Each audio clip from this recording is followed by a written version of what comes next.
Oke ya, jadi ini yang akan kita pelajari. Semoga waktunya cukup ya, waktunya cukup. Tapi ini kuliah ini akan didasarkan pada sebenarnya dua artikel ya, dua artikel yang diterbitkan tahun 2002 dan 2017. Nah, memang mungkin belum terlalu tepat betul gitu ya, tetapi paling tidak ini akan memberi petunjuk ya untuk bagaimana menjelaskan masalah ini ya, bab ini gitu. Oke. Jadi kita akan membahas ya, ada 3 sub pokok bahasan dari bab ini ya. Kita akan membahas argumentasi neo-Malthusian ya terkait dengan hubungan antara sumber daya alam penduduk dengan konflik, kemudian juga argumentasi ekonomi neoklasik dan akibat ya, sebetulnya migrasi itu adalah contoh nyata ya, salah satu contoh nyata bagaimana adanya konflik gitu ya di suatu tempat gitu ya. Nah, ini adalah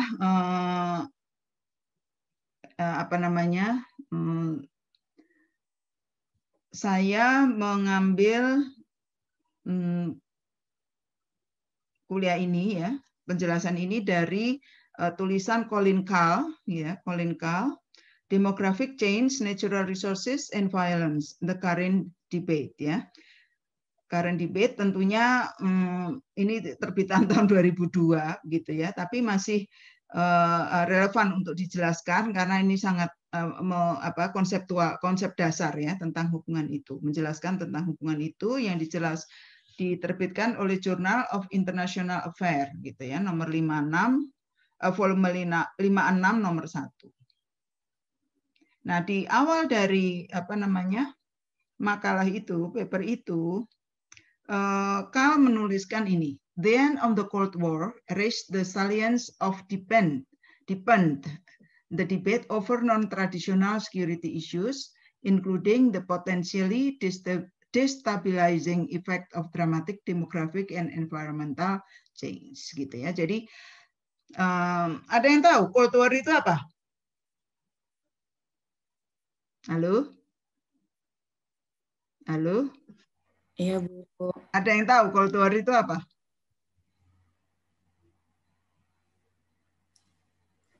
Cold War. Cold War. Apakah suara saya terdengar, Ibu? Hah? Cold War? Enggak kedengaran suara saya? Apakah suara saya masuk, Bu? Oke, saya mendengarkan. Baik. Sepemahaman sederhana saya, Cold War itu masa di mana setelah Perang Dunia I antara faksi Uni Soviet dan faksi Amerika Serikat ternyata masih melakukan perang, tapi dengan tendensi yang tidak direct gitu, Bu, tapi dengan diplomatik atau dengan sentimen-sentimen tertentu pasca Perang Dunia. Nah, oke, betul. Jadi diistilahkan perang dingin ya. Mereka itu musuhan gitu ya, antara NATO sebetulnya dengan Uni Soviet gitu ya. Uni Soviet sebelum pecah-pecah jadi Uzbekistan, Kazakhstan dan lain-lain itu. Nah, tahun berapa berakhirnya Cold War itu?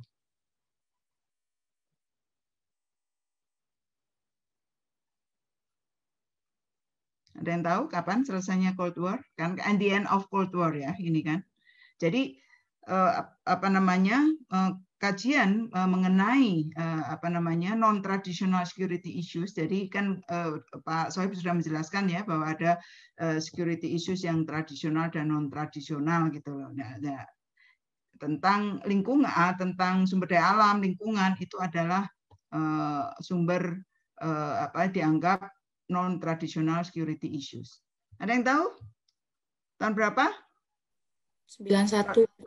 Nah, oke, 91. Gampang dicari di internet ada. Itu waktu Gorbachev tanda tangan sama Ronald Reagan gitu ya. Jadi kalian meskipun belum lahir ya apa tahu lah itu ya, mudah di. Artinya studi ini sebetulnya sudah lama gitu ya mengenai human security dan masalah sumber daya alam dan lingkungan itu gitu ya. Dan rasanya itu yang muncul sekarang gitu ya. Kalau Anda lihat misalkan ya bukti-bukti bahwa masih banyak terjadi boat people gitu ya, orang yang meninggalkan ya, bermigrasi terutama dari Afrika dan Timur Tengah menuju negara-negara Eropa atau negara-negara dunia pertama itu, dan itu adalah menjadi bukti bahwa itu menjadi masalah sekarang ya, meskipun mengapa mereka pergi itu juga ada variasinya, bisa karena konflik ya. Nah, konfliknya itulah yang barangkali kemarin sudah dijelaskan oleh Pak Sohib, juga menyangkut karena perebutan sumber daya alam gitu ya. Nah, tapi sekarang kita akan belajar mengenai bagaimana faktor penduduk dan sumber daya alam itu mempengaruhi ya non tradisional human security itu gitu ya. Jadi ini tadi ya merefer yang di atas tadi, bahwa akhir Perang Dingin tahun 91 itu merupakan menjadi ancaman untuk munculnya non traditional human security, dan itu menjadi semakin kuat karena pertumbuhan penduduk yang cepat dan makin meningkatnya tekanan sumber daya alam mengancam stabilitas politik di negara-negara berkembang ya, karena tahun 90-an itu kan berapa tahun yang lalu ya, 30 tahun yang lalu gitu ya, 30 tahun yang lalu itu memang negara miskinnya itu banyak sekali dan jumlah penduduknya masih kecepatan pertumbuhan penduduknya masih relatif cepat gitu ya. Nah, sekarang itu yang pertumbuhan penduduknya masih cepat ya, masih di atas 3% per tahun, itu kan Afrika, dan kita bisa lihat bahwa di Afrika itu banyak sekali permasalahan gitu ya. Meskipun sebetulnya belum tentu karena tekanan penduduk itu yang menyebabkan terjadinya instabilitas politik dan membawa mereka harus pergi dari negaranya ke tempat-tempat lain ya. Nah, sebetulnya pertumbuhan penduduk dan ancaman karena meningkatnya tekanan sumber daya alam itu sudah dicetuskan oleh Malthus sejak 200 tahun yang lalu ya. Kita ingat bukunya terbit tahun 1798. Nah, jadi bagaimana sebetulnya hubungan antara konflik-konflik dengan kekerasan dalam suatu negara, misalkan perang saudara, dengan tekanan penduduk dan sumber daya alam. Nanti kita ringkas TPSDA ya, tekanan penduduk dan sumber daya alam. Nah, di sini dikatakan bahwa apa yang disebut sebagai tekanan penduduk dan sumber daya alam itu adalah a combination of pressures including population growth and the degradation, depletion, and maldistribution of natural resources. Jadi kombinasi dari banyak tekanan ya, jadi pertumbuhan penduduk dan ya rusak ya, degradasi itu rusak ya, turunnya kualitas lingkungan ya, depletion itu berkurang luasnya gitu ya, berkurang kapasitasnya, dan kemudian didistribusikan tidak adil, maldistribution itu tidak adil ya. Mungkin kalian sudah sering mendengar bagaimana ketidakadilan dalam pada ketika belajar kajian agraria, barangkali belajar bahwa yang terjadi yang nampak sekarang itu bahwa petani kecil mendapatkan hampir tidak punya lahan gitu ya, sedangkan lahan itu dimiliki hanya oleh beberapa orang kayak gitu, seperti itu. Nah, itu yang nampak sekarang. Tapi bagaimana? Nah, tapi itu adalah salah satu maldistribution of natural resources, itu adalah salah satu hal yang kemudian juga menekan ya, menjadi masalah ya, yang kemudian mempengaruhi bagaimana suatu konflik dalam suatu negara itu terbentuk. Nah, dalam membahas hubungan ini ada dua perspektif ya, yaitu yang satu adalah, yang pertama adalah neo-Malthusian, dan yang kedua adalah pandangan dari segi ekonomi neoklasik gitu ya. Nah, seperti apa itu? Ini ada artikelnya, nanti bisa di-share gitu ya, artikelnya. Nah, menurut Neo Malthusian menghipotesiskan bahwa TPSDA itu menimbulkan ketegangan yang parah pada masyarakat dan negara sehingga membuat negara-negara berada dalam ketidakstabilan dan perselisihan sipil, ya, civil strife gitu ya. Jadi itu apa namanya, dan akibatnya ya dia bisa mempengaruhi dalam kepada dua kelompok, yaitu pada masyarakat dan pada negara. Bagaimana akibatnya dari hubungan itu, ya. Jadi munculnya konflik itu karena ini kata-katanya kok aneh ya. Ya mudah-mudahan tapi maksudnya begitu. Bahwa menurut Malthus, Neo Malthusian gitu ya, bahwa TPSDA itulah yang bisa pressure ya, sudah ada tekanan pada tekanan penduduk dan tekanan sumber daya alam itulah yang menjadi masalah munculnya ketidakstabilan dan perselisihan sipil. Jadi Malthus itu menganggap bahwa sumber daya scarcity itu kelangkaan sumber daya alam adalah dasar utama dari terjadinya kemungkinan konflik itu, gitu ya. Jadi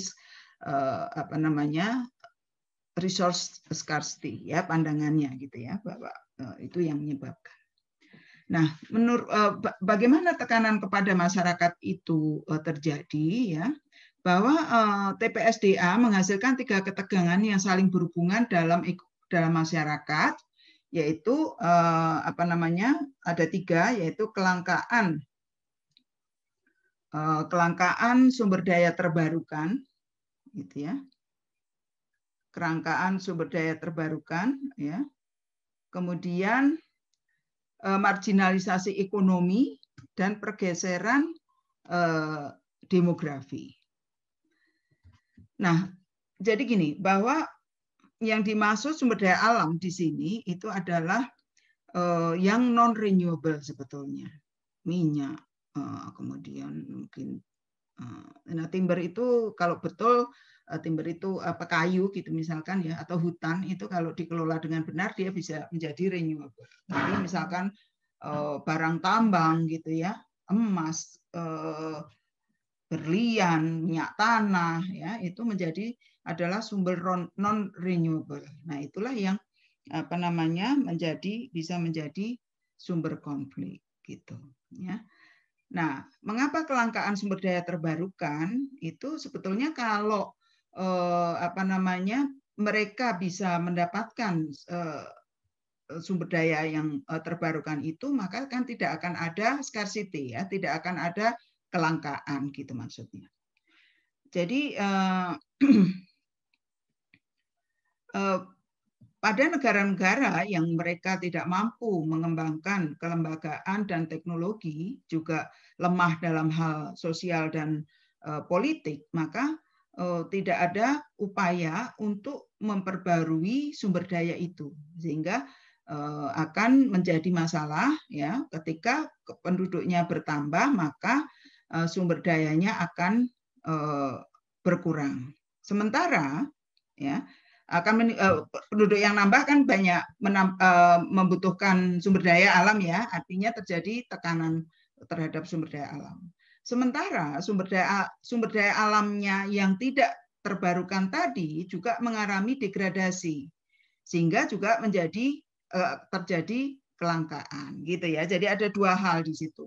Dua-duanya mengakibatkan kelangkaan itu ya, baik penduduk yang bertambah ataupun sumber daya yang rusak tadi gitu. Nah, keduanya itu tentu akan belum lagi bahwa ada persoalan ketidakadilan dalam pemilikan sumber daya alam tadi yang sudah dibahas tadi ya. Sudah Anda pelajari itu ya mengenai di berbagai mata kuliah yang lain ya, bagaimana antara petani kecil, petani tidak bertanah dan sebagainya itu ya, ada ketidakadilan di dalam pemilikan sumber daya itu, sehingga mempengaruhi bagaimana menambah resentment ya sebetulnya ya, satu kelompok pada kelompok lain gitu ya. Jadi satu kelompok barangkali menjadi sangat mendapat tekanan yang besar gitu.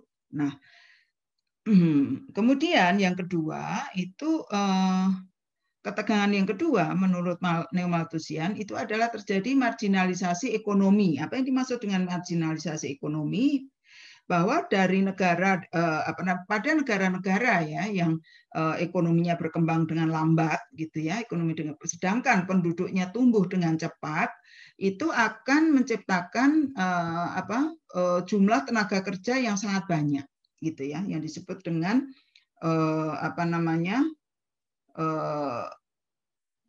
labor force abundance gitu ya. Itu sumber daya tetapi kemudian terlalu banyak sehingga untuk memanfaatkan tenaga kerja itu ya, negara-negara seperti itu ya yang banyak penduduknya itu lebih banyak mengembangkan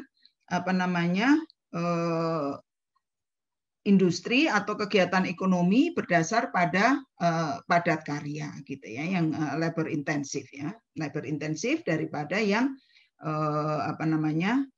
yang capital intensif. Nah, terutama itu adalah di pertanian misalkan ya. Kemudian di mana ini? Nah, itu di pertanian dan sebagainya. Oleh karena upahnya rendah, itulah yang yang disebut sebagai marginalisasi ekonomi. Jadi mereka karena jumlahnya banyak dengan pekerjaan tadi sumber dayanya langka, tidak adil dan sebagainya, maka terjadilah proses apa yang disebut dengan marginalisasi ekonomi, dan itu bisa membuat orang menjadi tidak aman secara ekonomi gitu ya sebetulnya.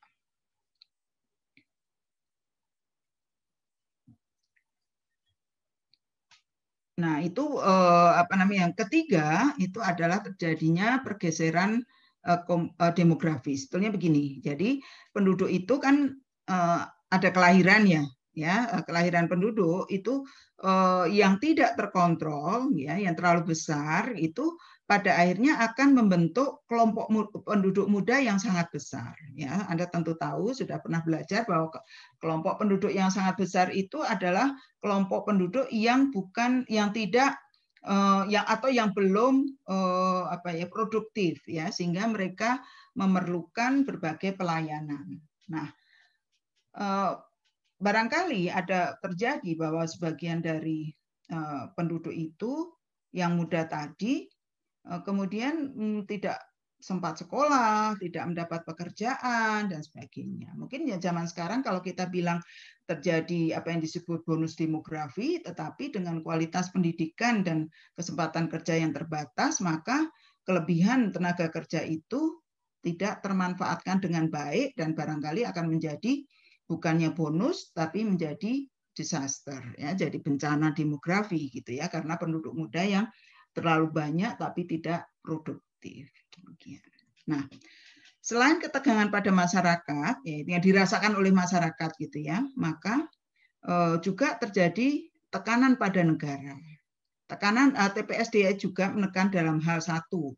Peningkatan TPSDA itu akan meningkatkan permintaan pada negara dari penduduk miskin dan termarginalisasi. Jadi gini, jadi oleh karena penduduknya miskin, maka diperlukan berbagai istilahnya bantuan, sokongan, amal apapun lah, karena mereka tidak bisa memproduksi sendiri, dan itu adalah peran pemerintah. Ya kan, kalau kita ingat Undang-Undang Dasar ya 45 itu pasal berapa itu 30 atau berapa, bahwa penduduk miskin itu adalah menjadi tanggungan negara. Sehingga kalau penduduknya banyak dan dalam posisi yang miskin, maka itu akan menjadi beban bagi negara itu ya, karena mereka harus memenuhi ya pangan yang murah, perumahan, sekolah ya, fasiliti kesehatan, sampai input produksi pertanian, sampai pembuatan sistem irigasi yang baik agar produktivitas pertanian dapat meningkat ya. Jadi negara juga akhirnya terbebani dengan hal itu gitu ya. Nah, yang kedua kemudian TPSDA itu pada akhirnya akan menurunkan produktivitas ekonomi secara keseluruhan. ya, sehingga pendapatan negara berkurang, ya, sedangkan kebutuhan meningkat, ya, tadi kebutuhan karena alasan nomor 1. Kenapa produktivitas itu, ekonomi secara keseluruhan itu turun? Ya, itu karena tadi jumlah penduduknya banyak, tidak berkualitas, sumber daya kemudian sumber dayanya sudah mengalami depletion dan juga degradasi, gitu ya, maka itu akhirnya akan membuat negara tidak punya kemampuan koersif.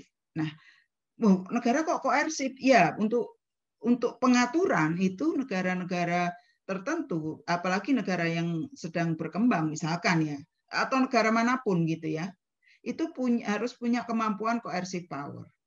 Coercive power itu artinya karena nggak ada uang, ya, uangnya lebih banyak dipakai untuk membiayai kehidupan masyarakatnya, mereka tidak punya tentara yang cukup, polisi yang cukup dengan upah yang baik, ya, dan seperti itu, ya, sehingga mereka tidak bisa menjalankan aturan hukum dengan baik, gitu ya, sehingga bisa menimbulkan mudah menimbulkan berbagai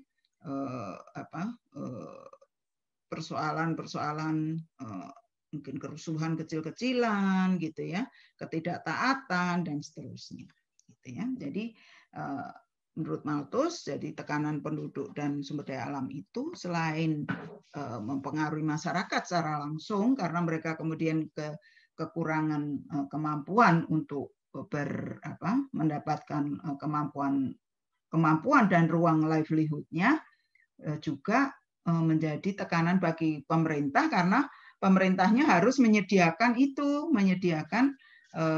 segala macam kebutuhan untuk masyarakatnya. Nah, kemudian ada muncul dari situ adalah yang disebut dengan hipotesa deprivasi, deprivation hypothesis. Jadi sebetulnya tadi menjelaskan ya, dalam menjelaskan pengaruhnya kepada masyarakat tadi itu bisa digunakan hipotesa deprivasi, bahwa sekelompok masyarakat tadi yang miskin tadi, yang tidak mendapat bagian yang cukup, atau artinya mereka merasa bahwa seharusnya saya dapat atau tidak dapat, yang disebut sebagai relative deprivation gitu ya, kekurangan secara relatif, atau saya sebetulnya ingin itu gitu ya. Keinginan itu kan, ingin sesuatu itu kan berbeda dengan yang dibutuhkan. Dia kita sebetulnya yang dibutuhkan itu baju gitu ya, baju, kita pakai baju apa saja, pokoknya yang penting badan kita tertutup. Tapi yang namanya diinginkan adalah saya ingin baju merah gitu misalkan, atau saya ingin baju yang dari bahan apa gitu, dan itu tidak bisa dipenuhi ya, karena mereka hanya bisa memenuhi kebutuhan baju itu. Nah, itu adalah deprivasi absolut. Orang lain bisa beli baju merah, kuning, suka-suka gitu, kok kita pakai bajunya ini saja, entah warnanya hitam saja atau putih saja atau bahannya kurang bagus. Nah, itulah yang kemudian bisa menimbulkan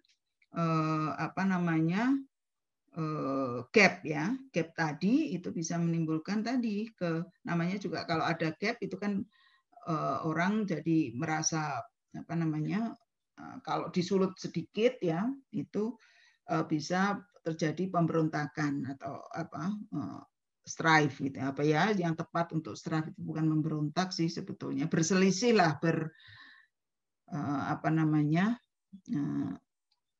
bisa protes lah mereka istilahnya itu ya. Nah, kemudian kelompok muda juga mereka karena tidak mendapatkan pendidikan dan pekerjaan yang semestinya itu juga merasa tersingkirkan gitu, tersudut dari kehidupan. Dia merasa bahwa mereka tidak mendapatkan apa yang diinginkan kan gitu ya, dan itu juga bisa menimbulkan rasa deprivasi tadi itu bisa menimbulkan resentment itu kemarahan terpendam gitu ya, dan itu bisa menyulut suatu tindakan yang menjurus pada konflik, bisa antar kelompok, juga bisa kepada negara ya. Nah, kemudian nah ini sebetulnya bahwa oleh karena terjadi tadi ya, sebenarnya di dalam proses ya, di dalam proses pembangunan dan kemudian proses tadi industrialisasi ya, berjalannya bagaimana suatu negara itu berkembang, berjalan gitu ya, itu ada proses yang disebut sebagai urbanisasi, terbentuknya penduduk perkotaan yang semakin banyak.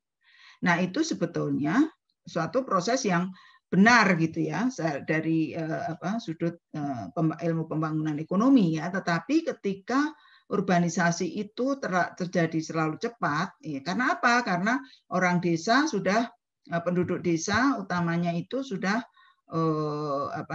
merasa tadi sumber daya alamnya sudah tidak bagus, dia tidak bisa hidup dengan baik, dan kemudian dia melihat bahwa di kota itu kehidupannya lebih baik, maka mereka akan pindah ke kota.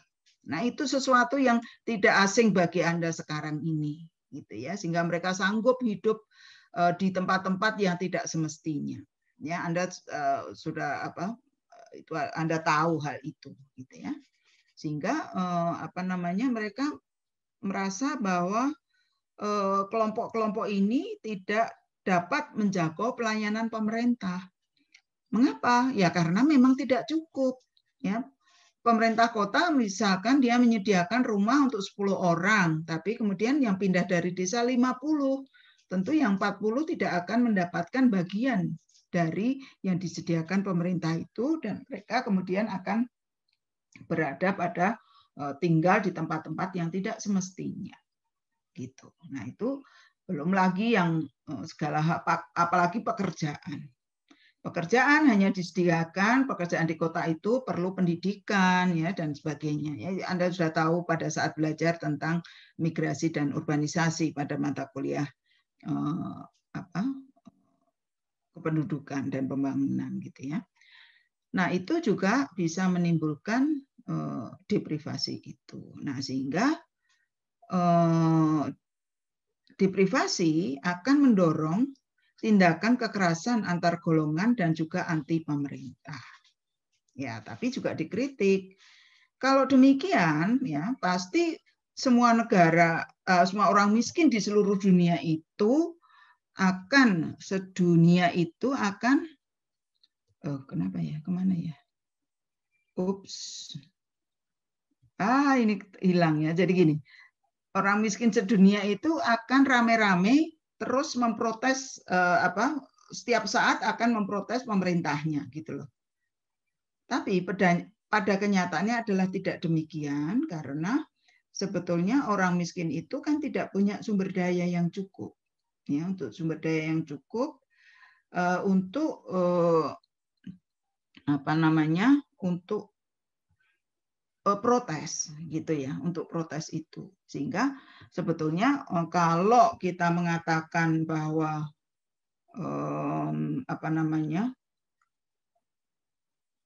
orang miskin akan akan menyebabkan konflik di mana-mana, itu juga tidak tepat berdasarkan hipotesis deprivasi ini gitu ya. Gitu kira-kira gitu ya.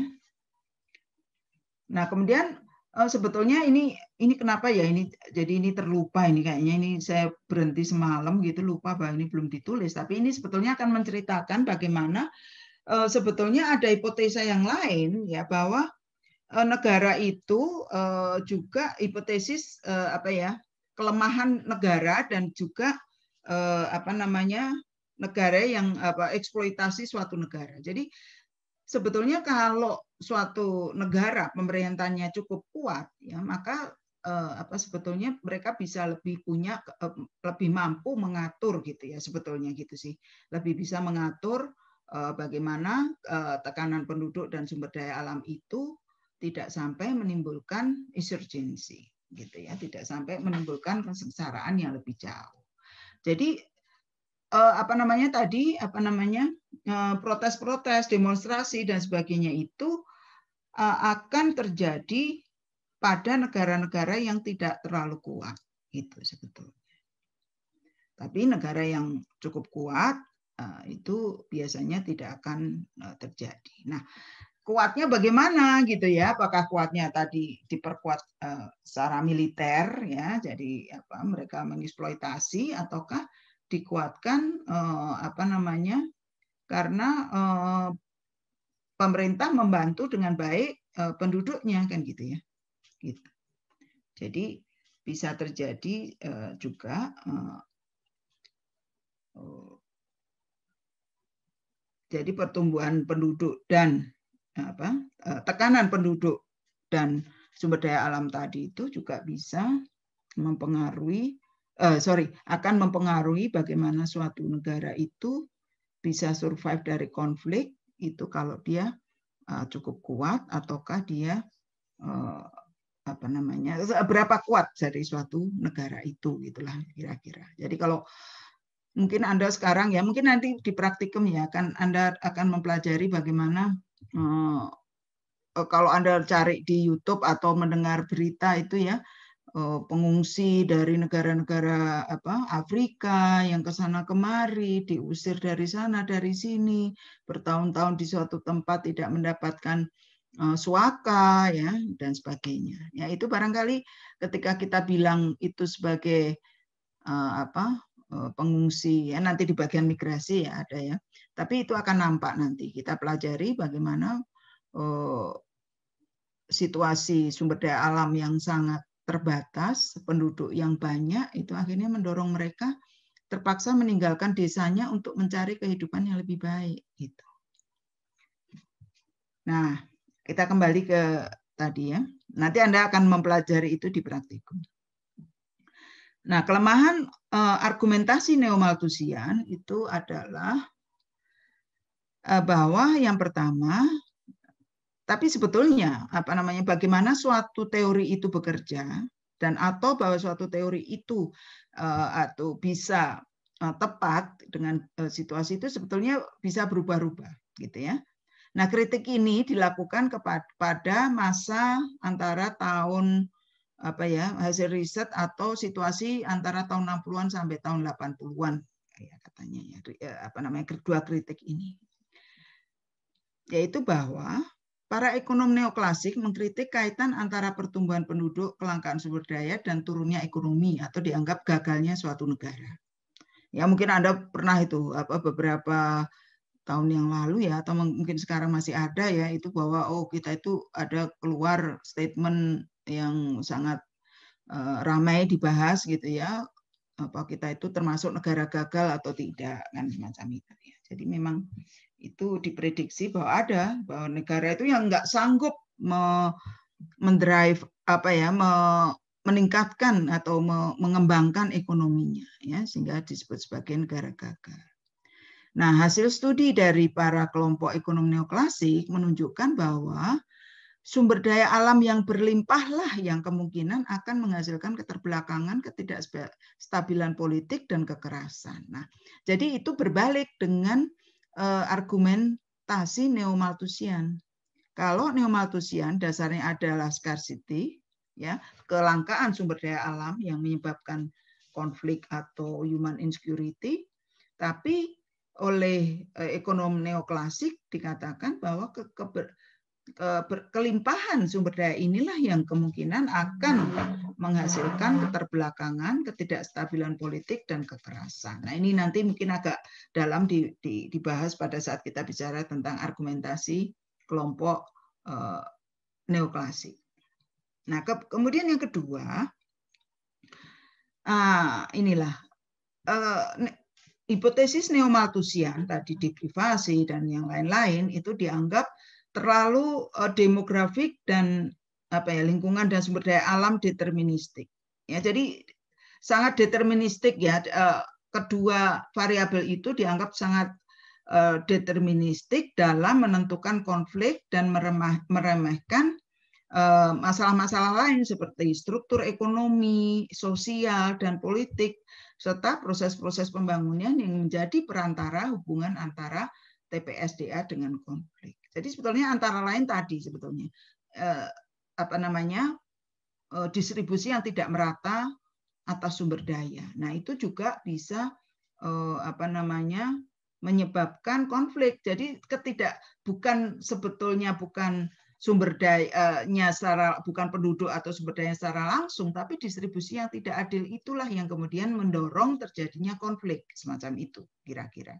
Nah, itu oleh neo-Malthusian tidak diperhitungkan gitu. Walaupun itu adalah studi sebelum tahun 80. Ya, setelah tahun 80 para pengikut neo-Malthusian, ya, pendekatan neo-Malthusian itu juga sudah mulai memperhatikan peran faktor lain gitu ya, tadi ya proses politik, ekonomi dan sebagainya. Walaupun kelemahannya juga studi-studi itu tidak dapat menentukan variabel antara mana yang penting yang bisa menentukan, yang bisa mempengaruhi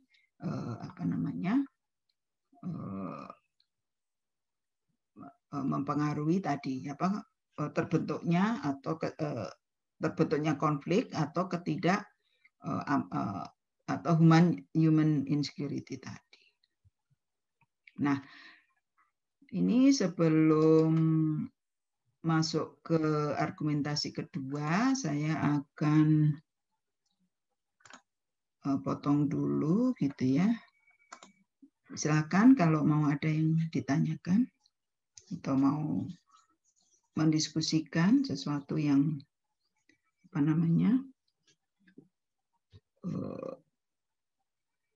harus ditanyakan sekarang sebelum Anda lupa barangkali. Enggak gini di sini di sana begini, silakan.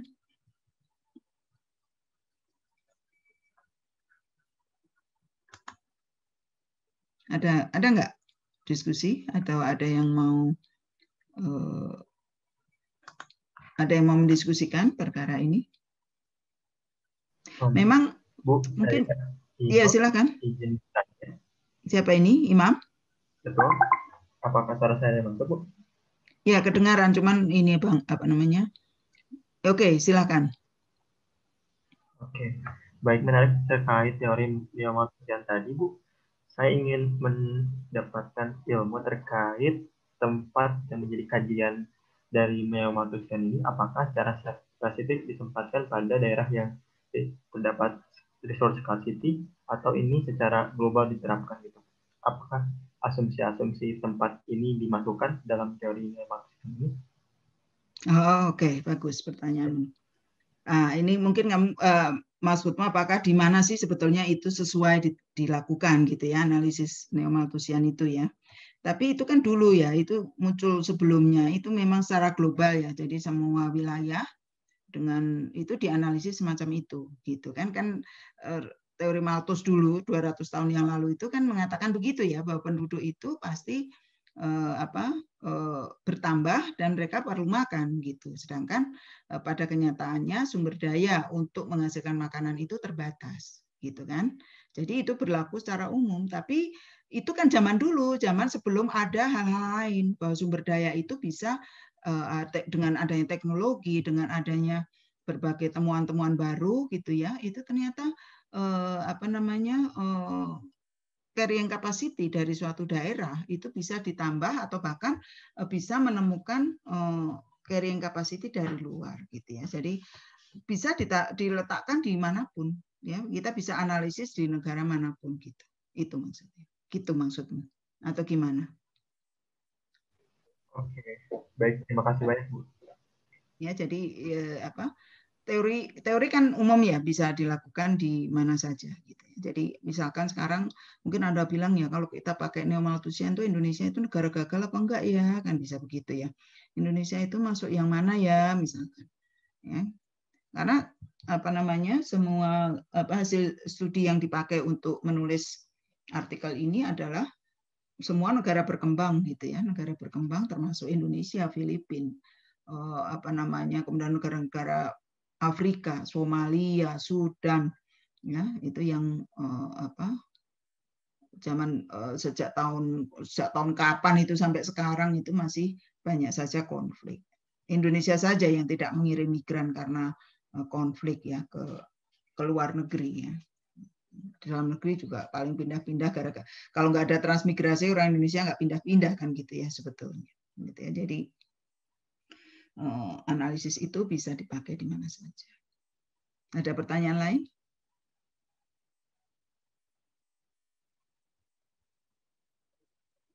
Oke.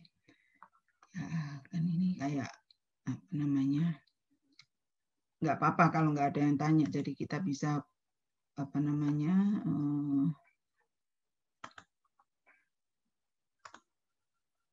Membahas lebih jauh lagi nanti.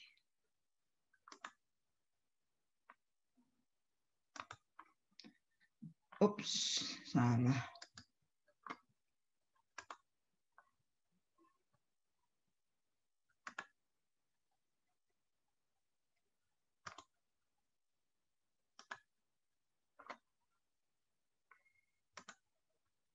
Nah,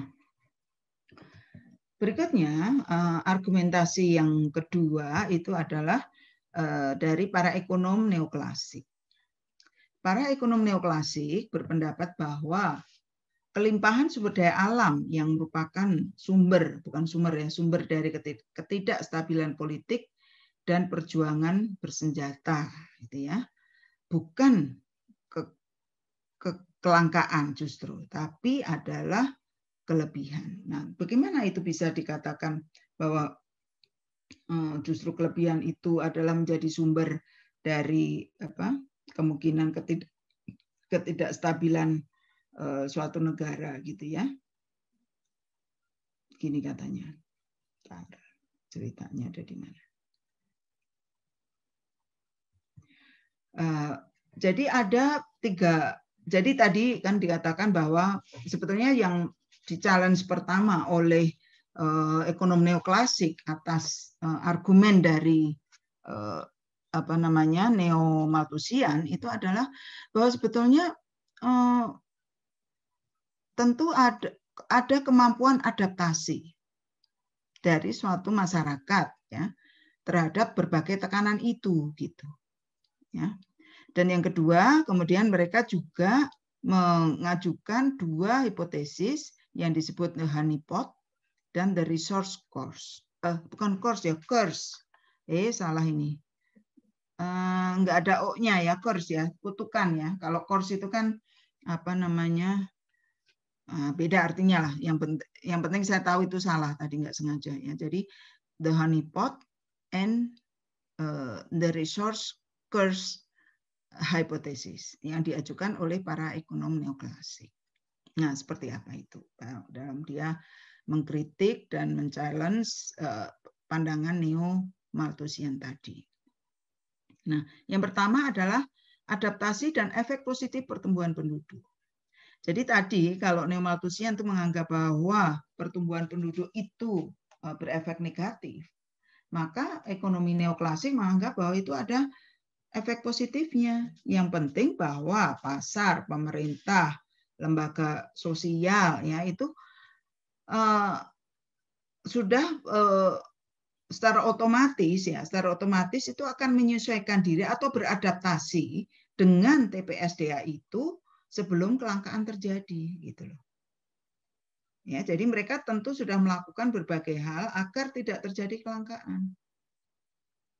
Ya. Jadi dianggap bahwa tentunya kalau orang mulai ada kelaparan di suatu tempat, nah maka itu langsung akan diatasi gitu kan, diberi makanan mereka sehingga akan tidak terjadi kelangkaan itu. Ya, kemudian mulai nampak orang banyak hanya nongkrong di pinggir jalan ya, mencari untuk mendapat pekerjaan, tentu itu suatu indikasi bahwa terjadi kelangkaan juga di daerah itu. Maka mungkin pemerintah akan, waduh, tanahnya kering ternyata, airnya tidak banyak, jadi mereka air mengering dan sebagainya. Ya, sehingga terjadi kurang manfaatan dari sumber daya yang ada. Maka tentu pemerintah akan berupaya untuk memperbaikinya. Atau masyarakat sendiri berupaya memperbaikinya. Jadi sebetulnya ada kemampuan adaptasi ya yang dikatakan oleh para ekonom neoklasik itu dari manusia ya dalam bentuk berkelompok sebagai pasar ya, pasar gitu ya. Pasar itu gini. Jadi kalau harga cabai meningkat gitu ya, mahal, nah itu kan kemudian timbul apa namanya, sebelum pada protes, sebelum pada rame-rame ini kan sudah apa namanya, sudah diantisipasi gitu kan dengan menyediakan atau membeli dari suatu tempat lain, impor atau apapun untuk agar cabai tadi masuk pada turun lagi harganya, menjadi stabil lagi. Nah, itulah proses adaptasi yang dianggap bisa dilakukan sebetulnya. Jadi tidak deterministik, sedeterministik itu ya faktor-faktor TPDSA tadi terhadap konflik.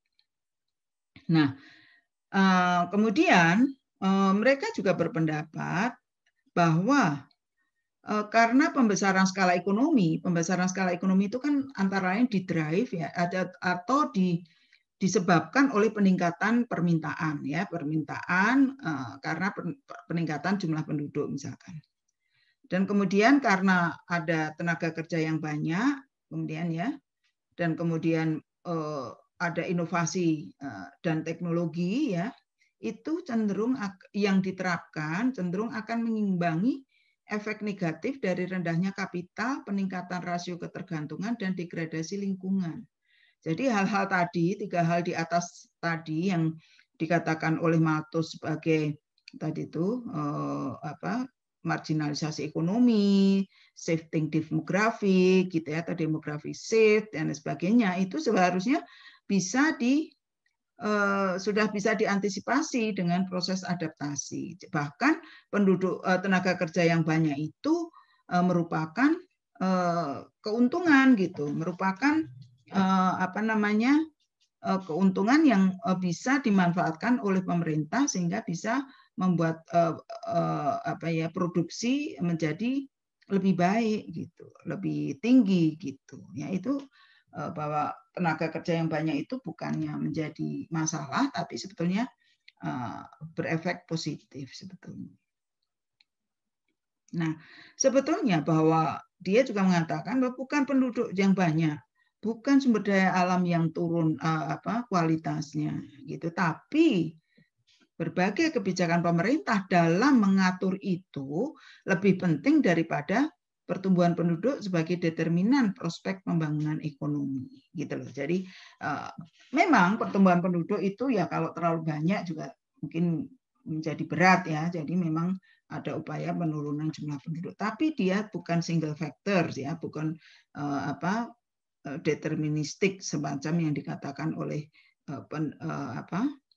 oleh kelompok neo-Malthusian itu. Tapi bagaimana kebijakan pemerintah. Nah, kebijakan pemerintah berarti kan bagaimana mengelola kan ya, bagaimana mereka mengatur gitu. Itulah menjadi lebih penting ya, sehingga mereka mampu beradaptasi dengan segala perubahan yang ada dan situasi yang ada, sehingga tidak akan pernah terjadi apa yang disebut sebagai kelangkaan sumber daya alam itu yang bisa mendrive terjadinya civil strife gitu ya. Jadi Nah, apa sih yang disebut? Kemudian yang kedua adalah hipotesa the honeypot ya. Jadi pot itu panci ya. Jadi seperti sumber daya abundant resources itu, sumber daya alam yang melimpah itu adalah seperti madu gitu kan. Madu ya, madu dalam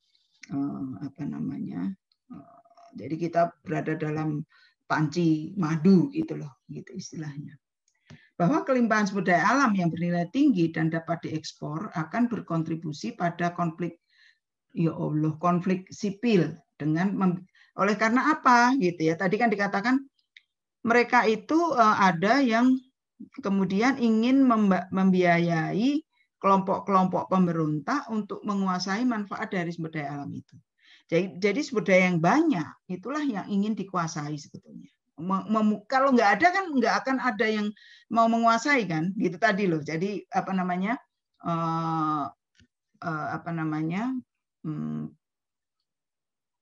challenge-nya kepada kelompok neo-Malthus itu. Kalau dia nggak ada kan nggak akan ada yang rebutan gitu loh, nggak akan ada yang kemudian orang berusaha menguasai itu gitu ya.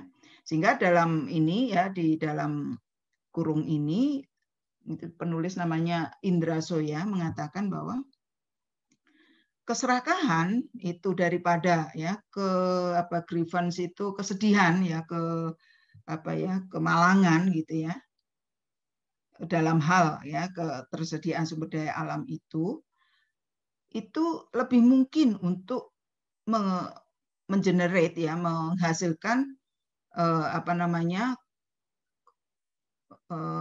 kekerasan bersenjata gitu, armed violence gitu ya. Artinya apa? Mereka sengaja membiayai kelompok-kelompok pemberontak atau yang ya kelompok itulah ya, agar menjamin bahwa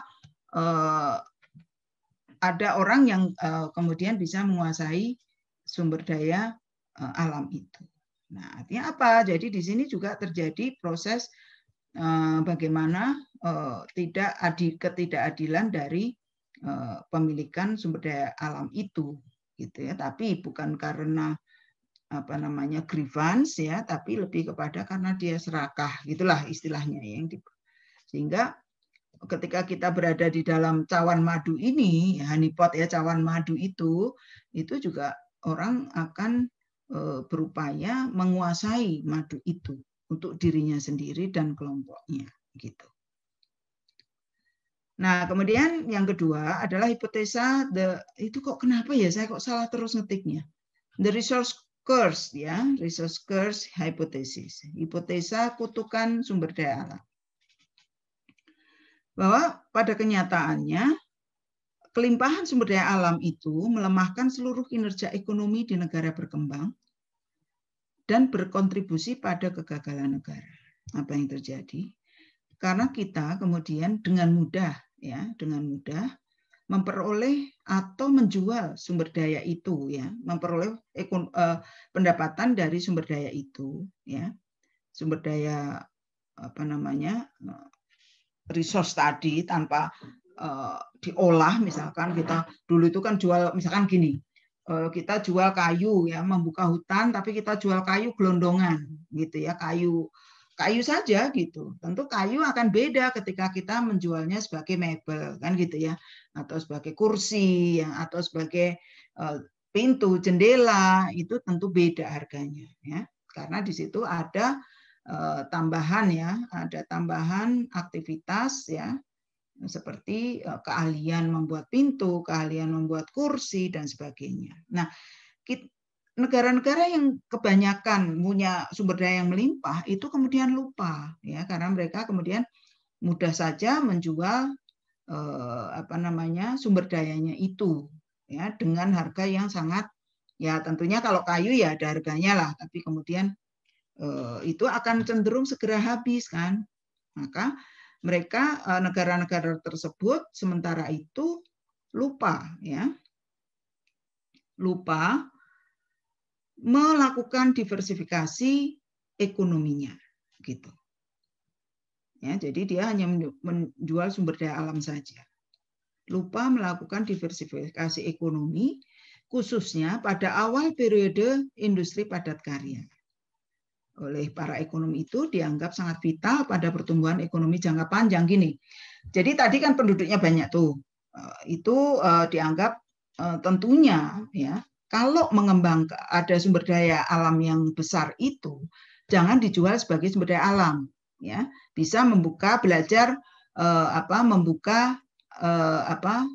industri manufaktur, menambah nilai tambah dari kayu itu, dijual dalam bentuk yang sudah olahan misalkan. Artinya apa? Ketika membuat kayu olahan itu, di situ ada investasi skill pada tenaga kerja. Karena harus membuat kayu olahan tadi. Di situ kemudian terus ada teknologi yang diinvestasikan. Dan itu hasilnya akan lebih banyak. Kayu gelondongan misalkan satu kalau dijual 100.000, ketika jadi kayu olahan dengan tambah investasi dan upah tenaga kerja dan pendidikan untuk tenaga kerja itu misalkan dijual menjadi harganya 200 misalkan ya. tentu ada keuntungan. Keuntungannya selain ada uang yang lebih, tentu ada perkembangan industri tadi juga berkembang. Perkembangan industri terkawal. Dan tenaga kerja tadi yang banyak tadi juga menjadi lebih pintar gitu. Nah, itu seharusnya proses proses pengembangan industri manufaktur. Tapi kalau kemudian hanya menjual sumber daya alam saja seperti itu, maka lupa kita akan hal itu, sehingga ketika sudah habis maka ya selesai. Kita ekonomi tidak bisa berkembang, yang itulah masuk sebagai negara gagal tadi gitu. Ya. Nah, kelimpahan sumber daya alam tadi ya, terkait dengan tadi sudah disebutkan sedikit bahwa mungkin juga meremehkan pembangunan ekonomi dengan mengurangi investasi di bidang pendidikan, sehingga akan memperlambat akumulasi modal manusia. Kenapa demikian? Ekstraksi atau eksploitasi sumber daya alam itu hanya perlu tenaga, sedikit skill lah, pakai menggunakan gergaji, apapun lah, tapi sangat sederhana, sangat kecil sekali, sehingga ketika orang sudah merasa puas dengan ya apa yang diperoleh itu, maka lupa bahwa mereka harus belajar sesuatu yang lebih, sehingga lupa ada investasi teknologi, pendidikan di situ.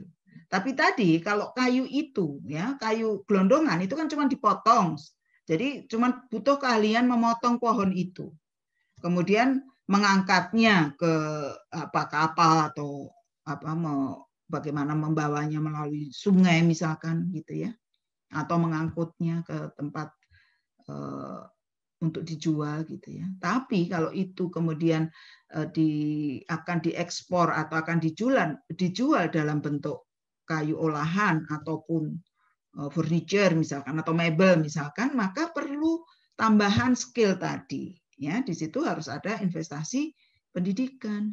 Ya, investasi pendidikan misalkan dibuka, ya nggak tahu ya kalau sekarang itu ada kartu prakerja, itu kan mereka harus berlatih di BLK ya. Nah, itu seharusnya sudah dilakukan sejak dulu kala gitu ya. Indonesia itu gitu ya, sudah melakukan itu sehingga mereka kemudian berlatih mendapatkan keahlian dengan mendapatkan suatu keahlian tambahan gitu, sehingga apa skillnya bertambah dan skill itu bernilai gitu. Nah, itu kan kasusnya kalau memang kita bisa belajar ya secara otodidak lah istilahnya ya, tanpa kursus. Tapi di dalam dunia formal, ekonomi formal itu susah. Jadi tenaga kerja kita itu kan banyak diperlukan ya sebagai ahli bangunan, ahli ngelas, ahli pokoknya tenaga kerja bangunan kita itu bagus gitu, kualitasnya baik dan diinginkan oleh banyak negara. Tapi apa? Tidak ada informasi bahwa dia punya kualifikasi tertentu atas pendidikannya. Sehingga mereka dianggap tidak punya pendidikan dan upahnya tetap lebih kecil dari tenaga kerja lain yang sudah memberi pendidikan itu.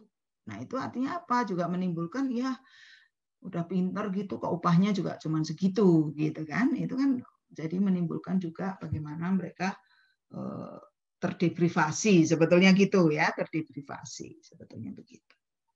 Tapi kalau mereka juga diberi investasi pendidikan, maka sumber daya alam tadi itu tidak jadi kurs gitu ya, tapi jadi blessing gitu ya, menjadi sesuatu yang blessing itu rahmat ya, mendapatkan sesuatu yang baik gitu dari ada itu, dengan adanya sumber daya alam itu.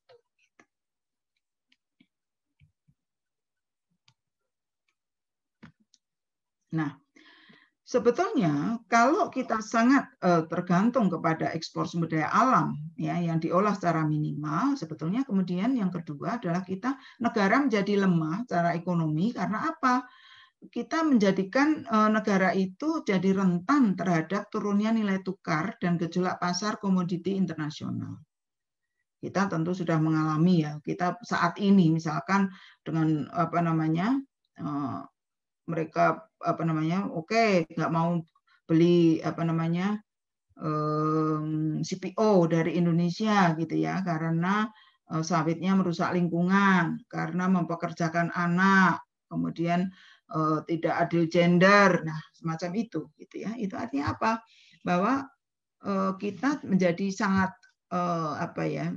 rentan lah istilahnya ya. Rentan itu apa ya? Vulnerable ya, vulnerable terhadap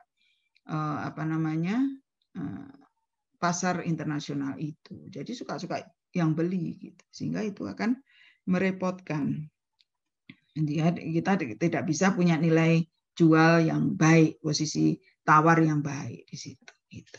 Ya, jadi itu kelemahan mengapa kemudian kelompok ekonom tadi mengatakan bahwa sebetulnya sumber daya yang berlimpah itu adalah, artinya gini, negara yang mendapat kutukan sumber daya yang berlimpah itu bisa menjadi negara gagal gitu ya, karena berbagai hal tadi, honeypot hipotesis, kemudian apa tadi satunya lagi tadi,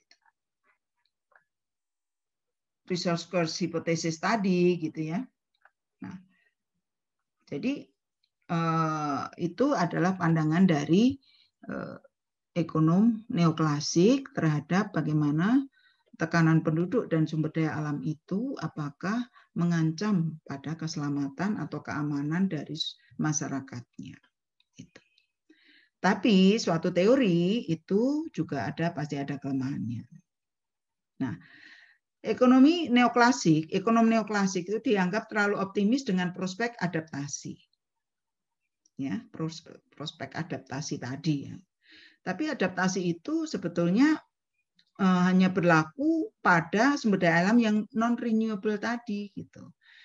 Mereka belum ada ide bagaimana kalau sanggup membuat sumber daya yang renewable. Misalkan renewable itu akhirnya tentu akan membuat sumber dayanya nggak habis-habis gitu loh sebetulnya. Ya, jadi yang untuk neomalthusian, ini dari kelompok neomalthusian ya, itu juga berpendapat bahwa sebetulnya kalau ditemukan teknologi ya, artinya apa? Jadi kan sudah berubah tadi ya, determinasi jumlah penduduk dan kelangkaan sumber daya alam tadi itu sudah beberapa pada masa-masa sekarang oleh para pengikut neomalthusian itu juga sudah direvisi ya, mereka memasukkan berbagai variabel lain ya, sehingga mengatakan bahwa sebetulnya ada aspek teknologi tadi, inovasi yang bisa menghasilkan sumber daya yang renewable gitu. Nah, ini nggak dibahas oleh ekonom neoklasik tadi. Nah, jadi juga lemah. Nah, makanya yang kedua adalah kelemahan argumen ekonomi neoklasik terkait kelangkaan pada renewable sumber daya alam di negara-negara miskin. Jadi pada negara miskin tadi karena dia tidak implementasikan dengan baik teknologi dan investasi ya untuk meningkatkan ya, untuk membuat sumber dayanya menjadi sustainable gitu ya. Nah, itulah yang sebetulnya menjadi sebab akhirnya yang langka yang abundance tadi itu juga menjadi langka gitu. Bahkan dikatakan bahwa loh, sebetulnya ekonomi neoklasik itu kan sama mikirnya dengan ekonomi dengan neomalthusian, bahwa kelangkaan ya akhirnya banyak tadi kan, akhirnya banyak. Semula sumber daya alam itu banyak, tapi kemudian terjadilah kesalahan di dalam pengelolaan ya, semacam honeypot sama resource curse tadi itu ya, tidak ada investasi untuk pendidikan, tidak ada investasi untuk teknologi, maka akan terjadi kelangkaan juga gitu. Nah, itulah yang kemudian dianggap akan membuat kemungkinan untuk terjadinya tadi konflik tadi. Jadi loh itu kan sama, berarti kan sebetulnya sudah disebutkan tadi oleh non-malthusian, tapi untuk ekonomi neoklasik itu belum ada ya pandangan Ini barangkali sekarang dulu ya tahun 2000 ya. Tapi saya belum memperoleh bacaan lagi yang apakah berubah gitu ya. Bagaimana itu berubah. Jadi ketika sumber daya itu renewable, maka pasti tidak jadi curse sumber daya tadi itu, tidak jadi kutukan, justru itulah yang menjadi blessing gitu ya. Nah, kemudian terkait dengan efek pertumbuhan penduduk itu ternyata berbeda-beda sesuai konteksnya. Memang pertambahan penduduk sendiri belum pernah ada bukti bahwa jumlah penduduk yang banyak itu menyebabkan ekonomi turun. Itu tidak ada. Atau ekonomi lebih jelek, tidak ada. Kita lihat sekarang misalkan Cina itu dengan penduduk miliaran itu bisa maju pesat. Amerika dengan penduduk yang juga ratusan juta itu juga bisa berkembang dengan cepat. Gitu ya. Jadi belum ada cerita bahwa sebetulnya pertumbuhan penduduk itu akan menimbulkan konflik gitu. Tapi sebetulnya bisa juga dilihat kalau strukturnya yang kita lihat. Nah, kalau kemudian terjadi ya, kemudian mulailah dilihat bagaimana penduduk kemudian distrukturisasi ya, bukan strukturisasi ya, dibuat kelompok-kelompok. Kelompok tadi muda ya, kelompok muda yang sekarang dikatakan masuk dalam bonus demografi. Itu kalau jumlah sekian banyak dan itu tidak tertangani dengan baik, tentunya itu akan menjadi masalah. Benar-benar menjadi kutukan itu. Gitu ya. Jumlah penduduk yang banyak tidak terdidik, menganggur, maka itu akan jadi disaster. Demographic disasters instead of bonus demographic bonus gitu ya. Nah, kemudian juga muncul kemudian analisis kelas menengah. Ini kelas menengah yang orang yang sudah dididik pendidikannya baik tapi tidak melalui pekerjaan yang benar. Nah, itu bisa menjadi sumber insurgensi juga gitu. Ya, jadi akhirnya bahwa penduduk itu tidak bisa hanya jumlahnya gitu. Tapi harus dilihat komposisinya. Jadi itu dalam konteks yang berbeda juga berbeda. Jadi kalau kita lihat kita lihat secara keseluruhan sih sebetulnya tidak mudah ya kalau ditanyakan bisa aplikasi di negara mana, itu bisa di mana saja. Cuman memang akan sulit bukan sulit ya, tidak mudah ya. Kita pasti ada kita pakai ekonomi neoklasik ceteris paribus ya. Kita asumsikan sesuatu hal itu tetap, yang berubahnya ini gitu yang kita bisa analisis gitu ya. Jadi apakah kemudian pertambahan penduduk itu akan menjadi sumber malapetaka yang untuk menghasilkan human insecurity, atau justru dia menjadikan sebagai sumber tenaga kerja yang berlimpah yang bisa dimanfaatkan untuk mempercepat laju roda ekonomi gitu. Nah, itu bagaimana kita kemudian mengaturnya. Nah, itu bagaimana kebijakan-kebijakan pemerintah mengatur, itulah yang lebih penting daripada jumlah dan keadaan dari sumber daya alam dan penduduk itu sendiri. Nah, itu kira-kira demikian. Ya, jadi kenapa kita masuk ke sini dan kenapa saya memilih untuk menjelaskan ini ya, karena ketika kita mau karena kita itu perlu untuk membuat analisis sebetulnya. Ya. Kita perlu untuk menuliskan sesuatu gitu ya, menuliskan sesuatu dan itu harus harus ada dasarnya gitu. Maka ketika penduduk apa ya yang bisa menjadi masalah, ternyata beda, ada dua pendekatan yang itu sudah dibahas lama gitu ya, bagaimana penduduk dan sumber daya alam itu apakah bisa menjadi penyebab dari konflik ataukah menjadi atau bukan gitu ya, atau bukan gitu ya. Jadi ternyata ada dua pendapat, tergantung kita mau milih yang mana, dan itu akan akan tergambarkan dari berbagai kebijakan dari pemerintah yang ada di situ gitu, yang memiliki sumber daya alam itu. Barangkali kalau kita nanya Indonesia gimana ya cara pengelolaan sumber daya alamnya, ya, udah betul apa tidak? Indonesia itu termasuk negara gagal atau bukan? Apakah itu memang drive konflik atau tidak? Ya, memang kita bisa lihat bahwa daerah-daerah ya, kalau kita lihat ya daerah-daerah dengan sumber daya alam yang melimpah, Papua, Aceh, itu konfliknya banyak gitu. Tapi apakah hanya itu sebabnya gitu loh? Apakah sebabnya karena sumber dayanya yang melimpah itu, ataukah sebab lain yang menimbulkan konflik itu? Ya, nanti seterusnya Anda akan belajar mengenai ini gitu ya, bagaimana peran sumber daya alam itu. Penduduknya tidak banyak mereka gitu ya, tidak tumbuh, dan tumbuhnya sama dengan, karena Indonesia berhasil mengendalikan pertumbuhan penduduk sebetulnya gitu ya, dengan bersama-sama dengan PBB waktu itu gitu ya, dengan menerapkan kegiatan keluarga berencana itu. Ada hal lain yang mau ditanyakan untuk ekonomi neoklasik? Anda ini ya, apa itu sesuatu yang baru? Tentu tidak ya. Anda sebagai mahasiswa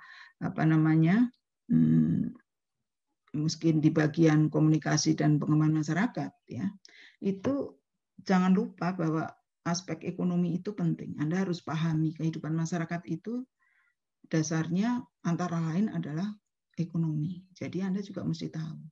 Jadi konflik-konflik tadi kan itu ya balik lagi nih sebetulnya. Jadi misalkan mau analisis yang lebih, apakah bisa ya pendekatan SDKAP ini nanti untuk riset skripsi jadi apa ya? Gitu. Konfliknya antar mana ya gitu. Kita sementara ini kan hanya belajar bagaimana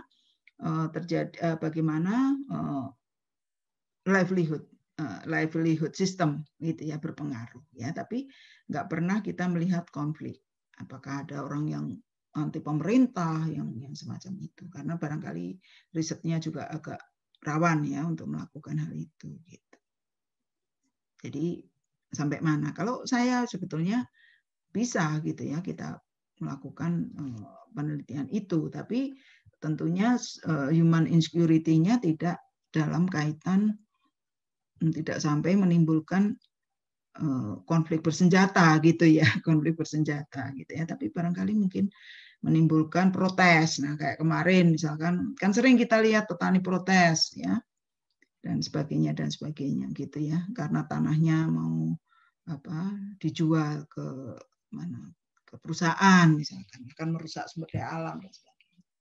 Mungkin sampai ke situ, apakah munculnya protes-protes tadi itu memang terkait dengan kelangkaan sumber daya alam ya, atau bahkan kelebihan sumber daya alam gitu. Kalau tidak ada, ini masih ada satu sesi ya tentang migrasi, tapi cuma sedikit ya, karena kemudian nanti kita lihat ya mana tadi.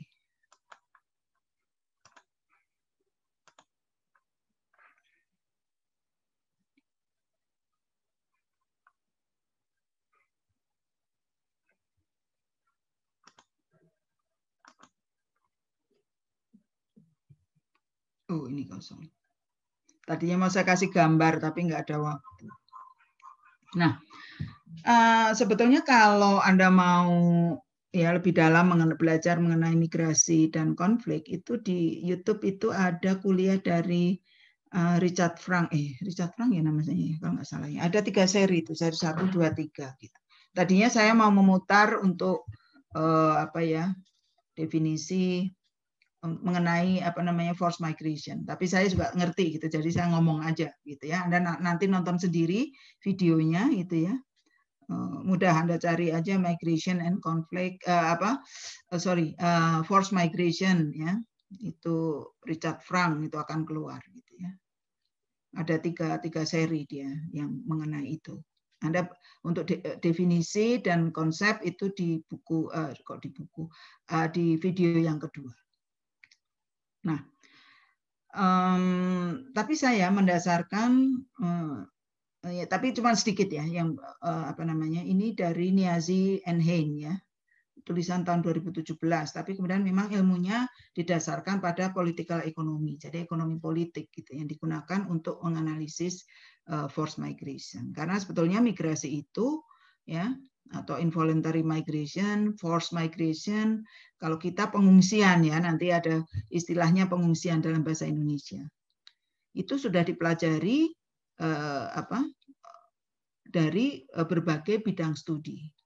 Ilmu politik, hubungan internasional, sosiologi, etnisitas, nasionalisme gitu ya.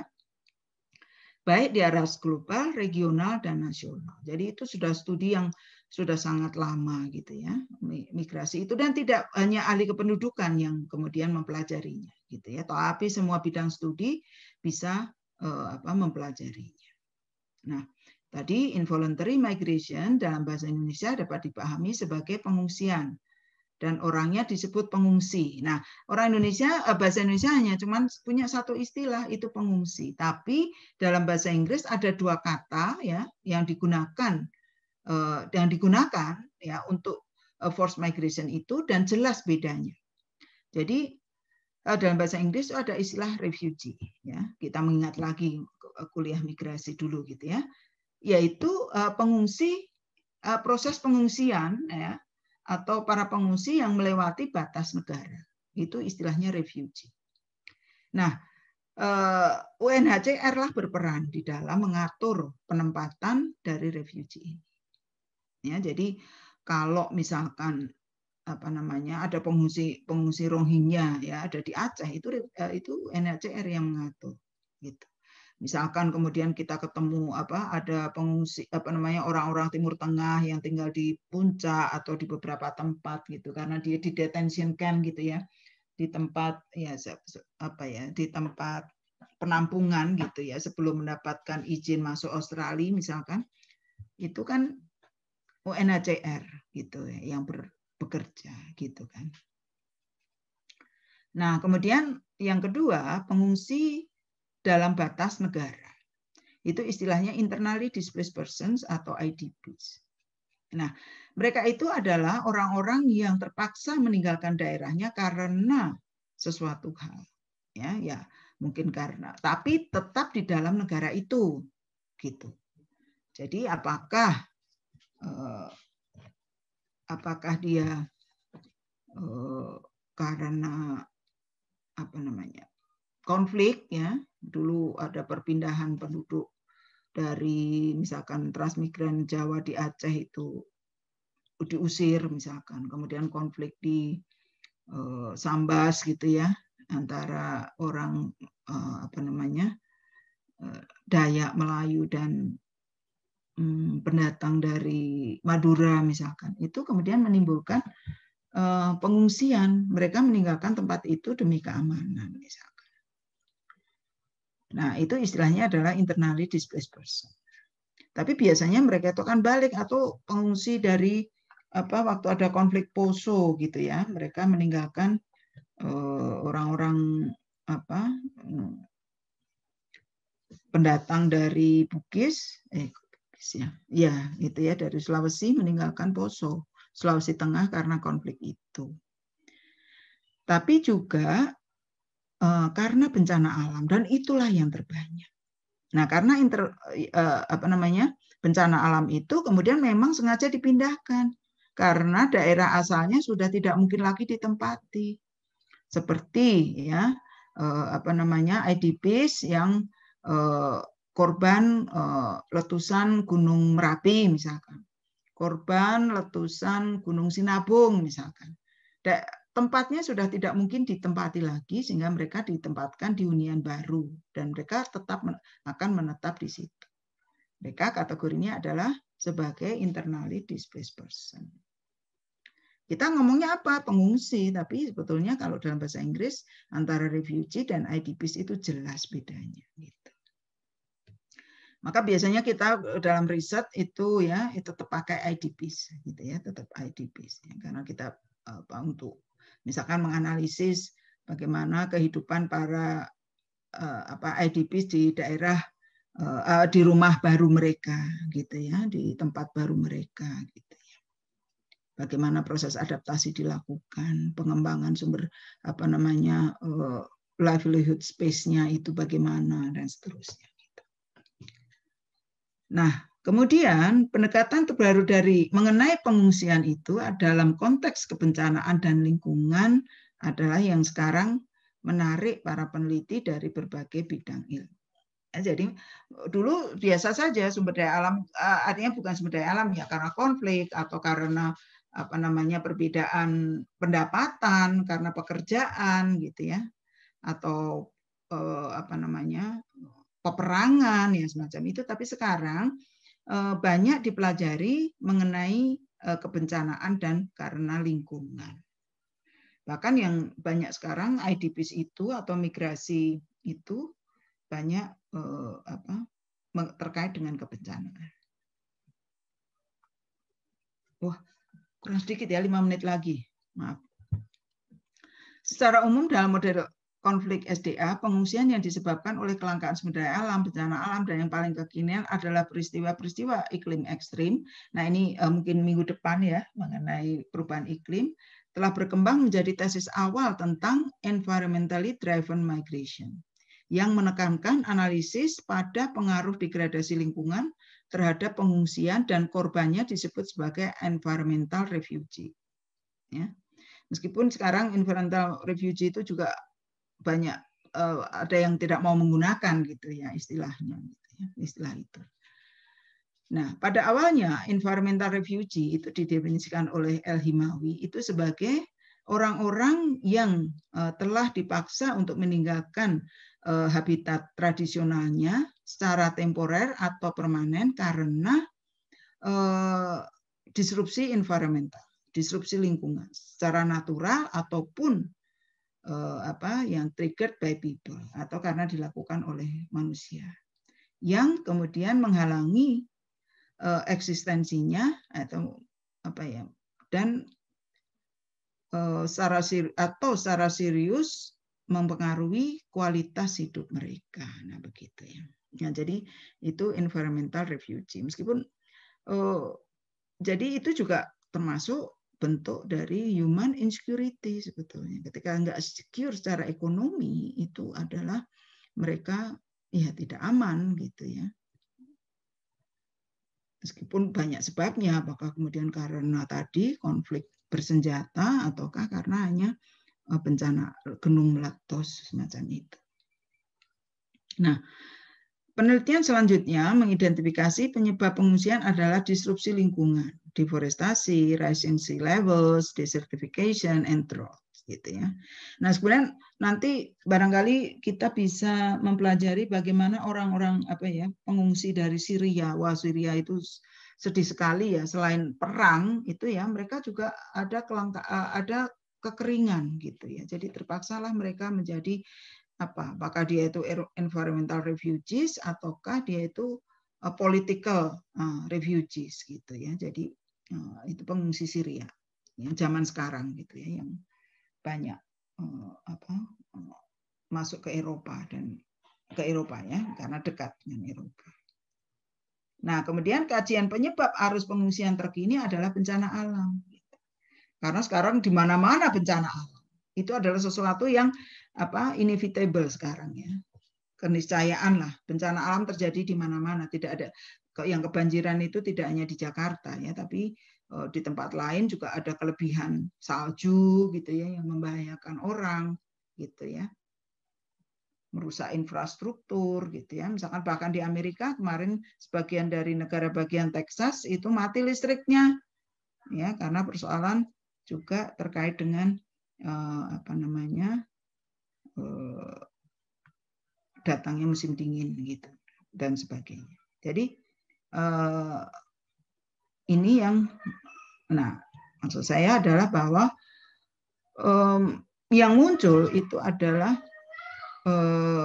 migrasi itu ya sebagai wujud yang nyata kalau terjadi konflik atau apapun, sesuatu yang tidak menyenangkan, yang mengancam keamanan, itu memang orang akan mengungsi gitu. Jadi itu ketika orang sudah terjadi mengungsi, nah itu bukti nyata bahwa terjadi sesuatu ya di daerah asal itu ya.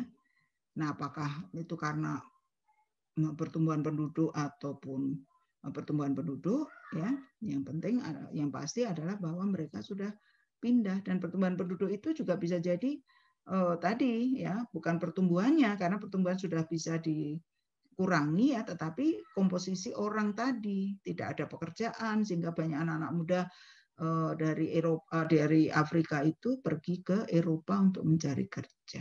Ya, demikian ya. Jadi itu yang bisa saya share, sebetulnya banyak gitu ya, tapi jadi kalau nanti saya tambah itu nggak cukup waktunya gitu ya untuk menyebabkan. Jadi nanti disambung saja untuk menjelaskan tentang migrasi ini ya, migrasi karena apa namanya sebagai bentuk wujud nyata dari human insecurity itu apa namanya bisa dilanjutkan dalam praktikum gitu. Jadi nanti ada sebetulnya sumbernya 2, tapi baru saya tulis 1. Ini nggak jadi dipakai gitu ya, punya Pak Said Rusli karena sudah cukup dijelaskan di sini. Ada satu lagi ya, tadi tulisan Nezi sama dan siapa tadi lupa saya. Jadi ini saya selesai menyampaikan bahan. Kalau masih ada pertanyaan mungkin ada 5 menit barangkali sebelum kelas ditutup. Kalau nggak ada, kita tutup saja kuliahnya.